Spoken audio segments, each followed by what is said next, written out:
Donc hier, je rappelle qu'on étudiait les halachot de la soukha. Pour qu'une soukha soit valide, il faut qu'il y ait, on avait dit, 2 murs et demi.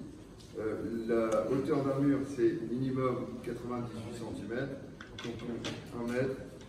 Pour qu'un mur soit valide aussi, il faut, avec les soukha tudex, si on n'a pas de mur plein, on peut espacer en tirant des cordes avec un intervalle de moins de 25 cm, c'est considéré comme un mur.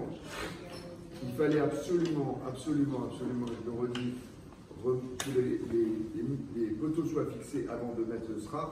Si le sraf est mis sans que les poteaux et que le mur soit mis, c'est pas valable. Il faut soit vous démontez et vous remontez, soit vous relevez le sraf de quelques centimètres et vous le redéposez. À ce propos, le sraf doit être mis par, on va dire, voilà, un ben Israël. Et c'est très important, sinon il faut pareil, vous faites la même chose, la même opération, vous la levez de quelques centimètres, vous êtes aidé, vous le soulevez un petit peu et vous le redéposez.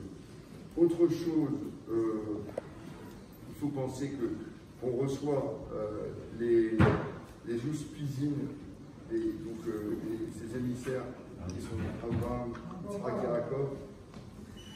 Yitzhak Yaakov, Moshe et Aaron, David et Shlomo, qui viennent tous les jours. Donc il faut penser, une fois qu'on rentre à la soukha, d'avoir cette cabana, qu'on les a invités parmi nous dans la soukha, surtout en ces jours. Du point de vue sanitaire, on ne devrait pas recevoir énormément d'invités.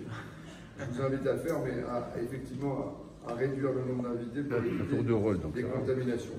Autre chose, ce que je voulais vous dire, c'est que dans la soukha, c'est une des seules mitzvahs qu'on rentre intégralement, avec par exemple les tzitzit, on ne le porte que sur une partie du corps, les téphilines, c'est sur le bras et sur la tête. Là, on intègre complètement la mitzvah.